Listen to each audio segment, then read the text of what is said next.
अस्सलामुअलैकुम। उम्मीद है आप सब खैर आफियत से होंगे।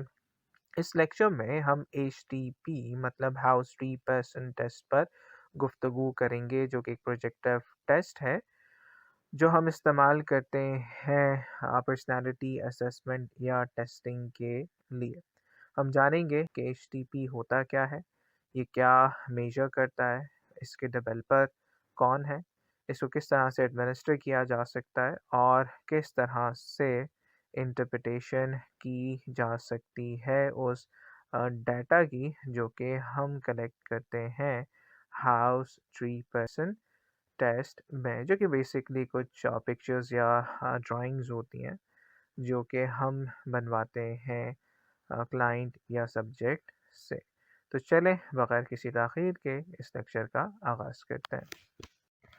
तो जनाब, एचटीपी एक प्रोजेक्टिव टेस्ट है और एक प्रोजेक्टिव टेस्ट आपको बहुत अच्छे से पता है कि अनकॉन्शियस को रिवील करने के लिए इस्तेमाल किया जाता है। एचटीपी को 1958 में जॉन बक ने डेवलप किया था और फिर इस टेस्ट को अपडेट किया गया था इन 1969।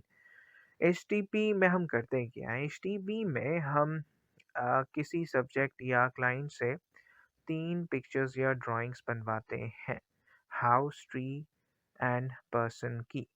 अब ऐसा हम 2 तरह से कर सकते हैं। या तो हम 3 मुख्तलिफ A4 साइज़ शीट्स पर ये तीनों पिक्चर्स सेपरेटली बनवा सकते हैं, या फिर हम एक ही A4 साइज़ पेज पर तीनों पिक्चर्स बनवा सकते हैं। जो रिकमेंडेड है वो ये है कि तीनों पिक्चर्स को सेपरेटली 3 मुख्तलिफ A4 साइज़ शीट्स पर बनवाया जाए। ऐसा क्यों रिकमेंडेड है वो मैं आगे चल के आप लोगों को बताऊँगा।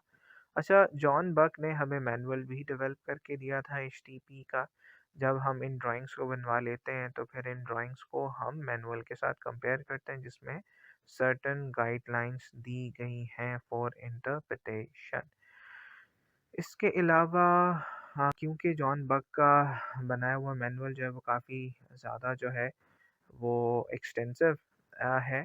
ये एक्सटेंसिव था, इसी वजह से और लोगों ने भी कुछ एचटीपी के शॉर्टर वर्जन्स जो हैं वो डेवलप किए। लेकिन हम जॉन बक की दी गई इंटरप्रिटेशन का इस्तेमाल करेंगे जब हम इंटरप्रिटेशन वाले सेक्शन पर आएंगे। अब हम एचटीपी का रैशनल देख लेते हैं। जॉन बक का मानना था कि जब हम ये 3 ड्राइंग्स बनवाते हैं किसी भी इंडिविजुअल से, तो बेसिकली इन ड्राइंग्स की इंटरप्रिटेशन हमें एक्सेस देती हैं टू दैट इंडिविजुअल्स अनकॉन्शियस। और उसके अनकॉन्शियस में जो छुपे उसके इमोशंस हैं, या जिन्हें हम रिप्रेस्ड इमोशंस या थॉट्स बोलते हैं, या हिडन डिज़ायर्स या मोटिव्स हैं, उन तक हम पहुंच सकते हैं।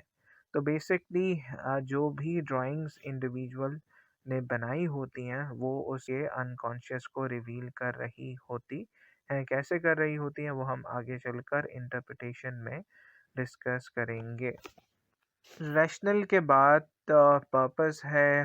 प्राइमरी पर्पस अगर एचटीपी का देखा जाए तो वो पर्सनालिटी असेसमेंट है, लेकिन पर्सनालिटी असेसमेंट के अलावा एचटीपी को ब्रेन डैमेज और न्यूरोलॉजिकल इम्पेयरमेंट्स की असेसमेंट के लिए भी इस्तेमाल किया जाता है। अगर कहीं शुबा हो कि किसी इंडिविजुअल को किसी किस्म की न्यूरोलॉजिकल इम्पेयरमेंट है तो हम एचटीपी का इस्तेमाल कर सकते हैं।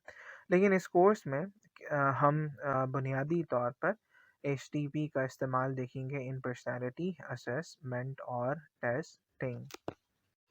रैशनल और पर्पस के बाद now we will see on which population it is usually administered and how much time is required for its administration. तो अगर हम पॉपुलेशन की बात करें तो ओवर द एज ऑफ 3 किसी के ऊपर भी इसका इस्तेमाल किया जा सकता है। मतलब ये है कि अगर कोई बच्चा 2 ढाई साल का है तो फिर इसका इस्तेमाल नहीं किया जा सकता, लेकिन अगर उसकी उम्र 3 साल से ज़्यादा है तो फिर हम उसका इस्तेमाल कर सकते हैं। और जहाँ बच्चों पर कर सकते हैं वहाँ डेफिनेटली हम एडोलेसेंट्स और एडल्ट्स पर भी कर सकते हैं। उसके बाद फिर टाइम ड्यूरेशन है फॉर एडमिनिस्ट्रेशन, तो ऑन एवरेज 40 मिनट से लेकर 1.5 घंटे तक का वक्त दरकार होता है फॉर इट्स एडमिनिस्ट्रेशन।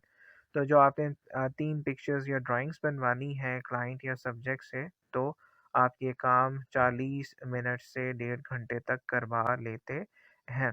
आप खुद से वैसे किसी किस्म की टाइम ड्यूरेशन जो है वो नहीं बताते क्लाइंट को, ठीक है? बस आपने उसे कहना होता है कि आपने जो है वो 3 ये मुख्तलिफ शीट्स के ऊपर ये 3 ड्राइंग्स जो है वो बनानी है, और अमूमन 40 मिनट से लेकर डेढ़ घंटे का टाइम जो है वो क्लाइंट्स जो हैं वो लेते हैं, और कुछ जो है वो 2 घंटे भी लगा सकते हैं। तो फिर यहाँ से हमें 2 चीज़ें जो हैं वो पता चल सकती हैं।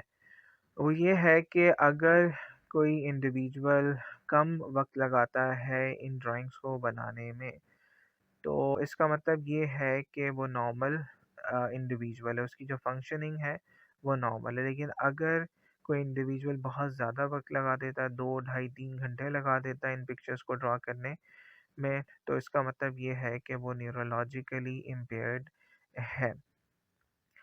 तो जितना ज़्यादा इंडिविजुअल टाइम लेगा, तो उससे हमें पता चलेगा कि उसमें किसी किस्म की न्यूरोलॉजिकल इम्पेयरमेंट है या किसी किस्म का साइकोलॉजिकल डिसऑर्डर है, क्योंकि हम इसे ना सिर्फ पर्सनालिटी असेसमेंट बल्कि हम साइकोलॉजिकल डिसऑर्डर की असेसमेंट के लिए भी इस्तेमाल कर सकते हैं।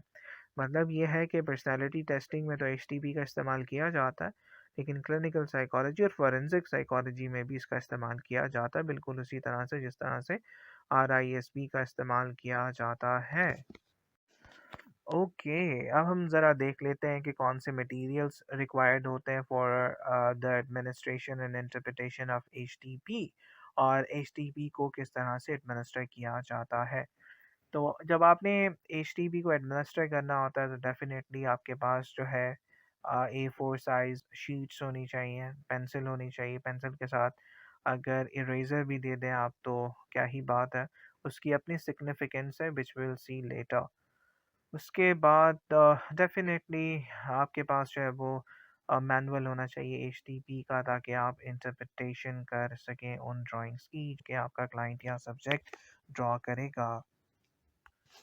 और अगर हम एडमिनिस्ट्रेशन की बात करें, तो पहले हम एक शीट देंगे और शीट देकर उसे कहेंगे कि फॉर एग्जांपल इसके ऊपर हाउस की पिक्चर ड्रॉ करें, और जैसे ही वो ड्रॉ कर लेगा तो फिर हम नेक्स्ट शीट देंगे, उसके बाद फिर आखिरी वाली शीट देकर हम पर्सन की जो है वो ड्राइंग बनवा लेंगे, और उसके बाद फिर हम वन बाय वन कुछ क्वेश्चंस पूछेंगे रिगार्डिंग ईच ड्राइंग, ठीक है? और वो कौन से क्वेश्चंस हो सकते हैं वो अभी हम यहाँ पर देखते हैं।